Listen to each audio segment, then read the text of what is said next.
Good morning everyone. आज पहली बार हम करंट अफेयर्स की क्लास बैंकर पॉइंट यूट्यूब पर करने जा रहे हैं। अगर किसी करंट अफेयर्स में कोई डाउट हो तो आप कमेंट सेक्शन में ये डाउट डालकर हमें बता सकते हैं।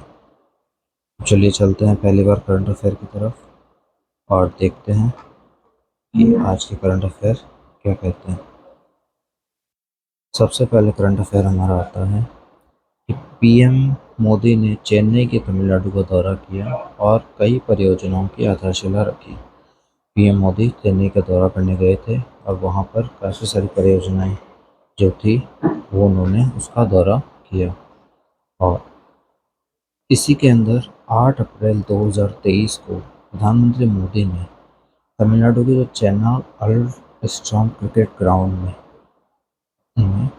चेन्नई इंटरनेशनल एयरपोर्ट के लिए चेन्नई इंटरनेशनल एयरपोर्ट के नए एकीकृत टर्मिनल भवन एनआईटीबी चरण 1 ऑफ गोल्डन टर्मिनल का उद्घाटन किया, जिसकी लागत आई है 1260 करोड़ रुपए। और ये जो टर्मिनल है ये चरण 2 का हिस्सा बताया गया है। और इसे गोल्डन टर्मिनल टर्मिनल टर्मिनल क्यों कहा जाता है? क्योंकि यहाँ पर जो है वो सुनहरे रंग की फिनिशिंग है, इसलिए इस वजह से इसे गोल्डन टर्मिनल कहा जाता है। प्रधानमंत्री मोदी ने तमिलनाडु के अंदर दूसरी वंदे भारत ट्रेन को भी हरी झंडी दिखाई है, जो चेन्नई से कोयम्बटूर तक चलेगी। चेन्नई से कहाँ तक चलेगी? कोयम्बटूर तक। लेकिन याद रहे जो पहली वंदे भारत थी वो चेन्नई से मैसूर चलती थी बेंगलोर के रास्ते में, और ये जो दूसरी वंदे भारत है ये तमिलनाडु के अंदर चलेगी। तो देखा जाए तो तमिलनाडु की पहली है, लेकिन इससे पहले भी एक वंदे भारत है जो तमिलनाडु में चलती है, तो ये कन्फ्यूज़न नहीं होना है। प्रधानमंत्री ने रामकृष्ण मठ की 125वीं वर्षगांठ में आयोजित समारोह में भाग लिया और वहां पर एक पवित्र तीकड़ी का पुस्तक था जिसका विमोचन प्रधानमंत्री मोदी द्वारा किया गया। वो विवेकानंद हाउस के अंदर था। ठीक है। फिर आता है अपने तो प्रधानमंत्री ने चेन्नई के चेन्नई अल्स्ट्रॉम क्रिकेट ग्राउंड के अंदर एक 3700 करोड़ की लागत एक सड़क परियोजना का भी उद्घाटन किया है, जो मदुरै शहर 7.3 किलोमीटर लंबे एलिवेटेड कॉरिडोर राष्ट्रीय राजमार्ग 785 4 लेन का उद्घाटन किया गया है। ठीक है। फिर आता है, अगर इसके अंदर एक्सटर्नल इन्फॉर्मेशन में हम जाएंगे तो आएगा तमिलनाडु की जो राजधानी है वो चेन्नई है। तमिलनाडु के जो सीएम है वो एम के स्टालिन है। और चेन्नई के जो राज्यपाल है वो आर एन रवि माने जाते हैं।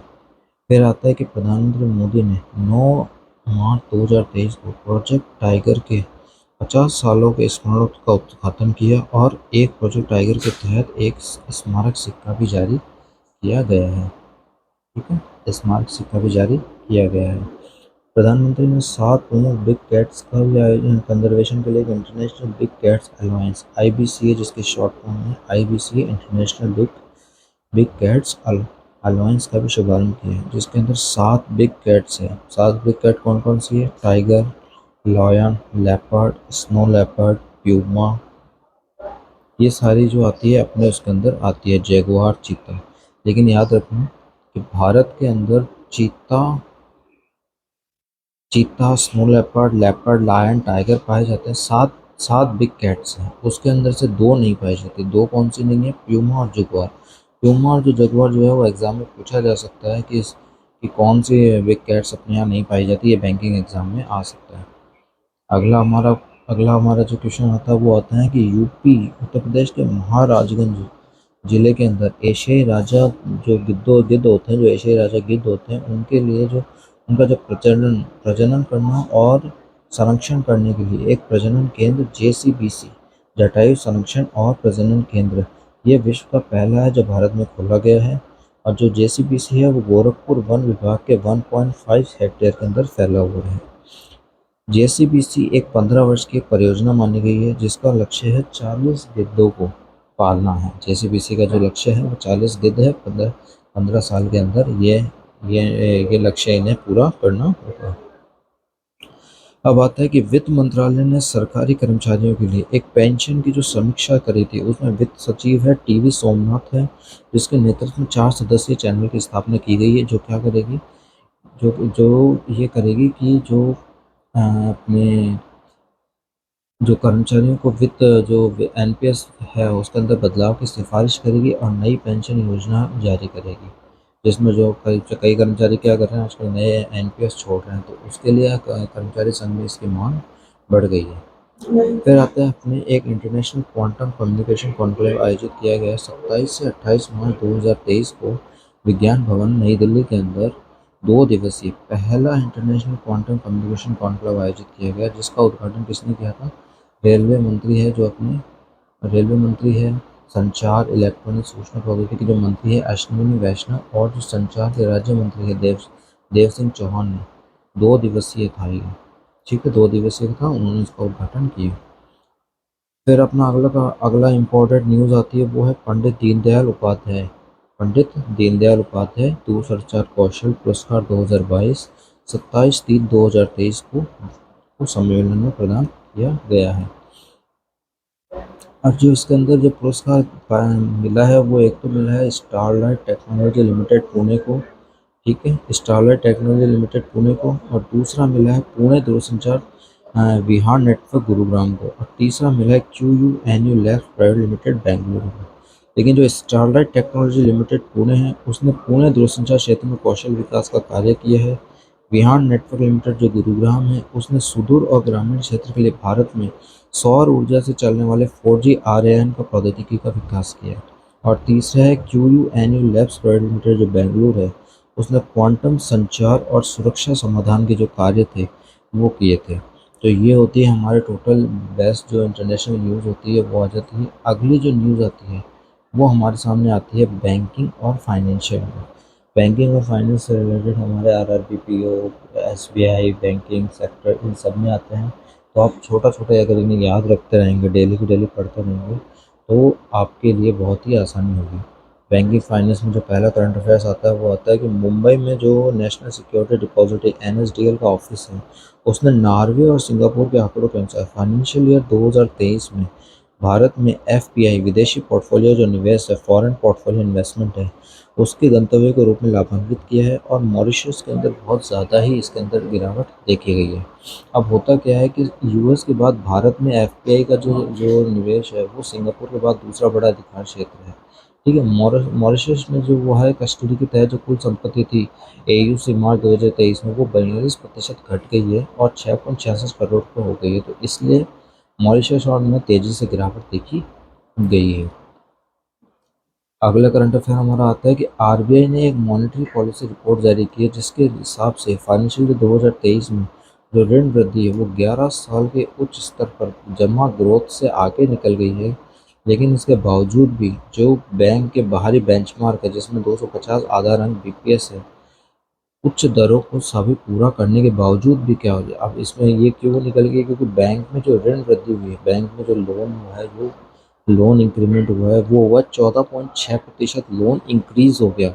लेकिन जो लोन के अगेंस्ट के अंदर जो हमारे पास सिर्फ वो जो जमा आई है वो सिर्फ 9.6% की वृद्धि हुई है।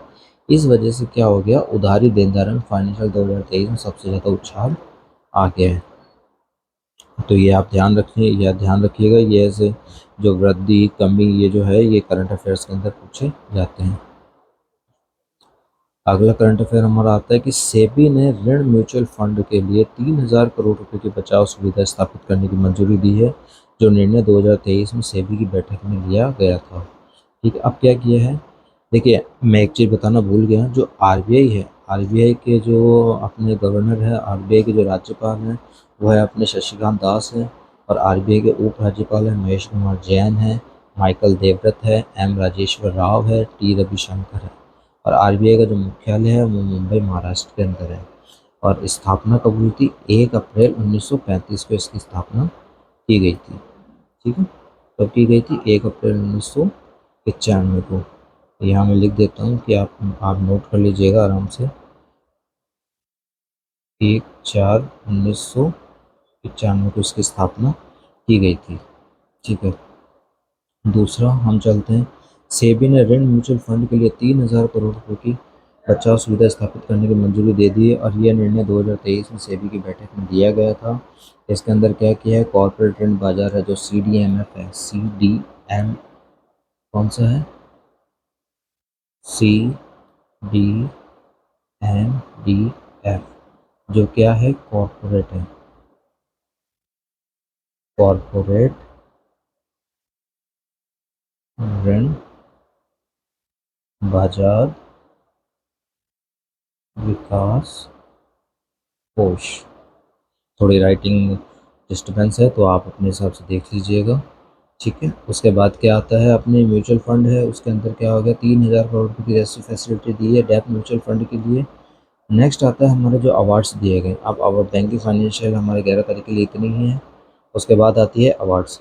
अब अवार्ड्स में जो आते हैं, अवार्ड्स के अंदर है हमारे पास कि भारतीय बैंक के अमेरिकी स्टैटिस्टिशियन केल्लमपूडी राधाकृष्ण राव, जिसे आर राव को भी जाना जाता है, उन्होंने क्या किया था, 75 साल पहले स्टैटिकल सोच में क्रांतिकारी बदलाव लेके आए थे। स्टैटिकल सोच में क्रांतिकारी बदलाव लाए थे, जिसके अंदर स्टैटिक्स में 2023 के अंदर इन्हें इंटरनेशनल अवार्ड दिया गया था, ठीक है। इंटरनेशनल अवार्ड से इन्हें सम्मानित किया गया था। इनके जो शॉर्ट फॉर्म है वो है CR राव, जबकि जो उनका पूरा नाम है राधा कृष्ण राव, केल्लमपूडी राधाकृष्ण राव के अंदर आता है। CR राव जो है उसके अंदर जो जो पुरस्कार प्राप्त करेंगे, इसके अंदर इनको 80,000, कितने, 80,000 US डॉलर मिलेंगे, US डॉलर मिलेंगे। साथ ही साथ ये जो अवार्ड दिया जाता है, ये ओटावा में आयोजित किया जाता है। कहाँ पर आयोजित किया जाता है, ओटावा के अंदर आयोजित किया जाता है। ये चीज़ आप ध्यान रखिएगा। उसके बाद साइंस एंड टेक्नोलॉजी के अंदर जो कुछ करंट अफेयर्स है वो आती है। साइंस एंड टेक्नोलॉजी के अंदर आती है, जैसे मार्च 2023 में इजराइल ने अंतरिक्ष के अंदर एक नया इजराइल का जासूसी उपग्रह है, ऑफेक 13 टोही उपग्रह लॉन्च किया गया है। ये मार्च 2023 में छोड़ा गया था, जो पहली बार 1988 जो जो क्या करेगा, जो इजराइल और ईरान के जो बीच में चल रहे हैं उनके बने 24 घंटे की निगरानी करेगा। ये एक जो शाविक मिसाइल थी, कौन सी मिसाइल थी, शाविक मिसाइल, मैं लिख देता हूँ, शाविक मिसाइल। मेरी राइटिंग थोड़ी ख़राब हो रही है तो आप उस राइटिंग के हिसाब से देख लीजिएगा, उस हिसाब से हम आगे इसका काम कर लेंगे, ठीक है। नेक्स्ट नेक्स्ट हमारा आता है, इस ईरान के इस्लामिक रिवॉल्यूशन गार्ड्स कॉर्प्स ने 50 किलो के वॉरहेड से लैस एक homemade launch range high precision comic drone का सफल परीक्षण किया। ईरान के इस्लामिक रेवोल्यूशन गार्ड्स कॉर्प्स ने 50 किलो के वॉरहेड लेंस एक होममेड लॉन्च रेंज थी, उसने क्या किया, सफल परीक्षण कर लिया है। यह है हमारी साइंस एंड टेक्नोलॉजी से कुछ इंपॉर्टेंट न्यूज़ जो मैंने आपको बताने की कोशिश की है। अब आती है हमारे खेल समाचार। खेल के अंदर जो आती है, सबसे पहला आता है हमारे कि 16 वर्षीय भारतीय ग्रैंड मास्टर थे गुगेश डोमराजू, जिसे शॉर्ट फॉर्म में गुगेश डी बोला जाता है। उन्होंने उज्बेकिस्तान के एक वर्ल्ड रैपिड चैंपियन थे नौदिबेक अब्दुल सराव को हराया और ऑर्मगेडन चैंपियनशिप सीरीज 2023 एशिया और ओशिनिया दोनों में एक साथ जीती, जो 3 से 9 अप्रैल तक बर्लिन जर्मनी के अंदर आयोजित की गई थी, ठीक है। आयोजित कहाँ की गई थी, 3 से लेकर 9 अप्रैल तक जर्मनी और बर्लिन के अंदर इसे आयोजित किया गया था। ऑर्मगेडन चैंपियनशिप जो सीरीज है वो दूसरा टूर्नामेंट था, वर्ल्ड चेस इवेंट और आयोजित किया जा रहा है, और इसके अंदर जो पुरस्कार की राशि है वो मैं आपको लिख देता हूँ, 50,000 यूरो, 50,000 यूरो मिलेगी, डॉलर नहीं मिलेगी। जबकि ये जो इनको, जैसे ये अपने केल्लमपूडी राधाकृष्ण राव को जो इंटरनेशनल अवार्ड मिला था उसमें 80,000 अमेरिकी डॉलर मिलेंगे, लेकिन स्पोर्ट्स के अंदर जो ग्रैंड मास्टर है गुगेश डोमराजू, उन्हें 50,000 यूरो मिलेगी। अब आता है 5 अप्रैल 2023 को जम्मू कश्मीर के जो पूर्व CM है गुलाम नबी आज़ाद ने, उन्होंने अपनी बायोग्राफी को विमोचन किया है, जिन्हें जिन्हें विमोचन किसने किया है, पूर्व सदस्य है डॉक्टर करण सिंह, और जम्मू कश्मीर के जो पूर्व सदर ये रियासत और राज्यसभा के जो पूर्व सदस्य रह चुके हैं डॉक्टर करण सिंह ने जम्मू कश्मीर के पूर्व CM की किताब का विमोचन किया है।